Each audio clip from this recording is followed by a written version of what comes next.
Okay, you guys, what is up? The King of Lightning is here today to do Akame ga Kill episode 3. There we go, 3 review.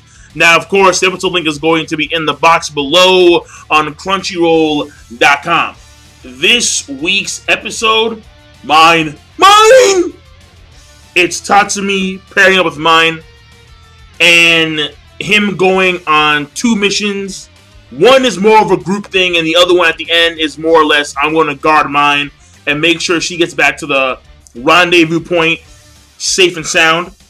And then we learn a few things here and there, and that's pretty much it.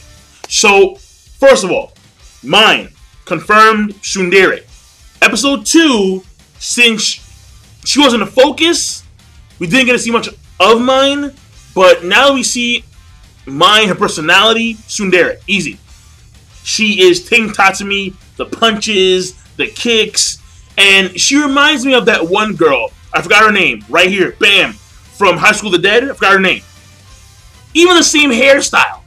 And, like, kind of the same hair color. Like, I see a lot of these, and I don't know if this is actually a word, but I see a lot of commonalities between a lot of these Tsundere characters, and mine is no exception. Like, seriously. She even has this, a lot of Tsundere, I think, to my knowledge, because I haven't seen every Tsundere character out there, but I even think that a lot of Tsundere have an image complex. Like, they don't like the way they look in the mirror. Like, and it's usually their cup size. Like, oh, like my breasts are like B's or A's, and I'm like, I'm flat. All right, I'm like Plank from Ed and Eddie, just straight board status. So it's kind of like,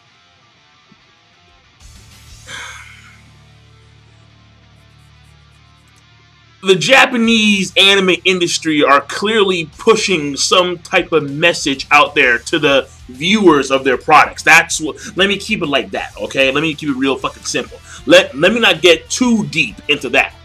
But I have pinpointed that. My eyes see clearly. Alright? On this day, I see clearly. That's obvious. So, well, technically, it's nighttime since the sun's already down, but fuck it, whatever, moving on. The main thing here that I see going on is the minister and the minister's deeds and how he is controlling not only him, but apparently his distant relatives as well. Like, apparently those who actually know the minister personally, they can get a lot of stuff done behind the scenes by simply using his word. And the minister is controlling the emperor. And the emperor, I mean, to be honest, this kid, he's being controlled, but it's like, dude, really?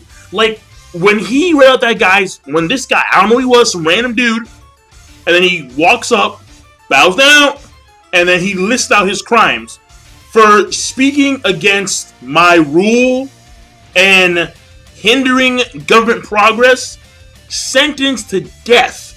Being quartered by bulls. What the fuck is that? Seriously? What? Oh, that's... This kid, even though the minister is the one who's controlling the kid has to be killed too. Yeah, the kid has to be killed too.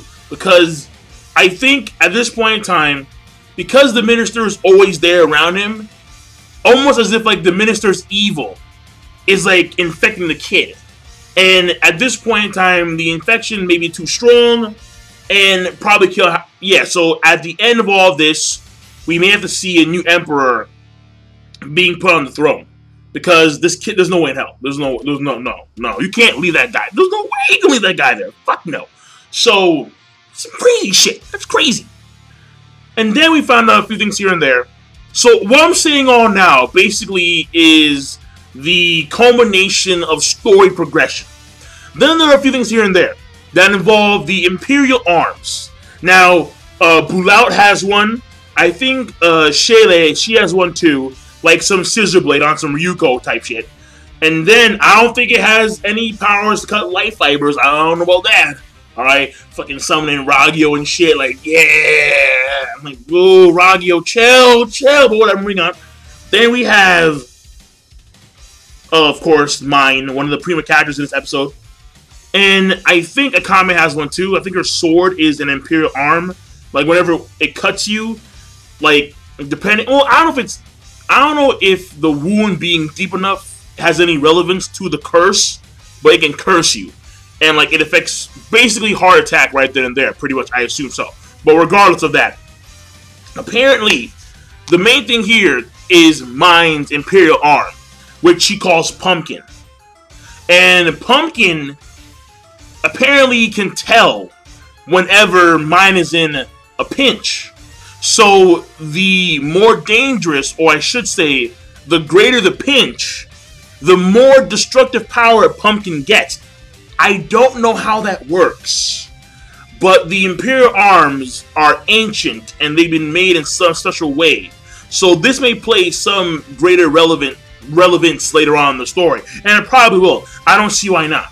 The Imperial arms seem to be quintessential for the majority of the character's powers or abilities, weapons. There we go. Because when it comes to Leona, she can turn to like a half lion chick, and that I think is not an Imperial arm.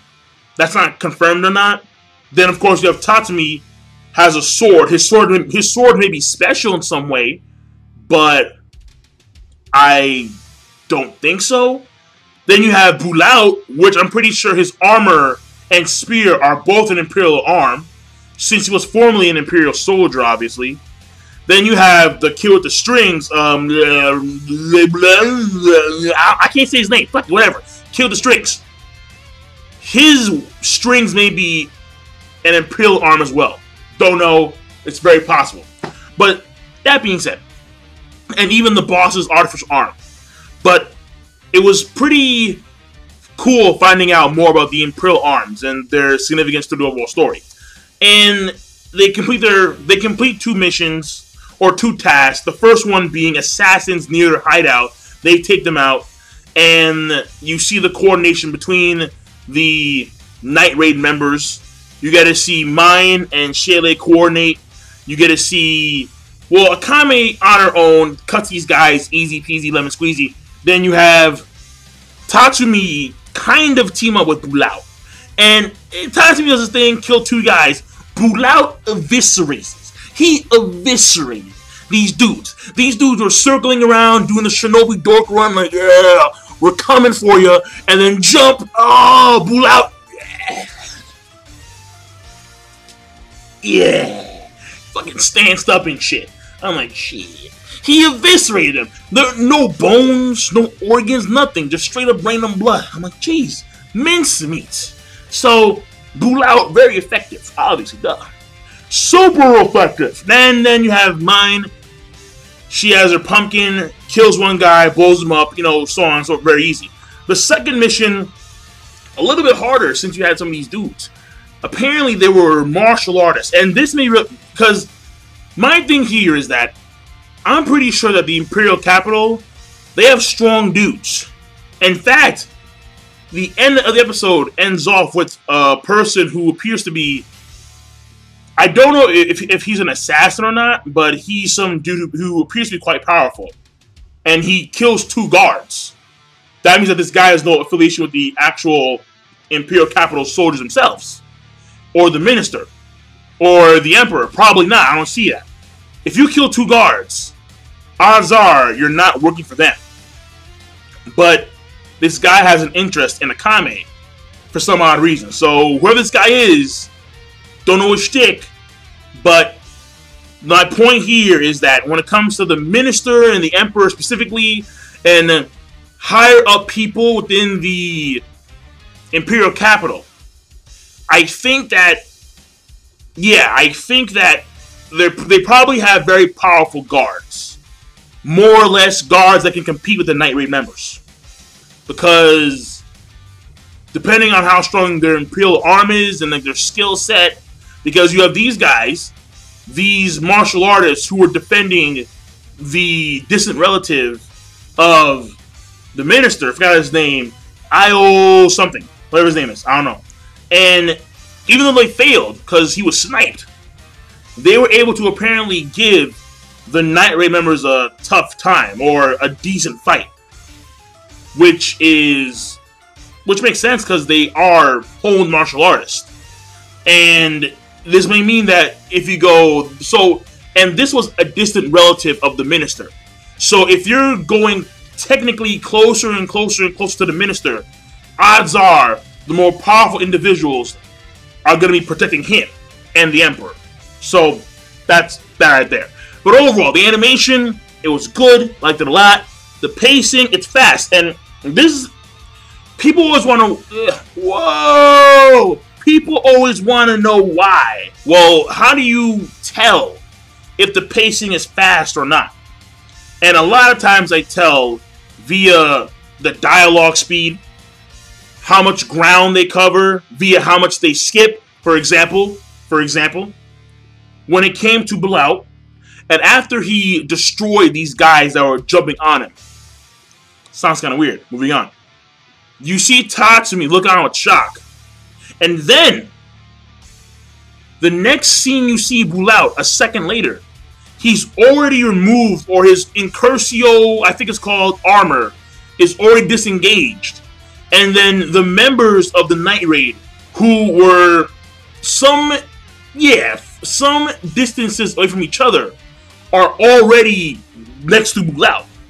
So they skipped the walking scene, they skipped the disengaging armor scene, and all that kind of stuff. So there are small hints here and there where you can pick up, where you can clearly tell that the pacing is overall fast, or faster than norm, depending on the series.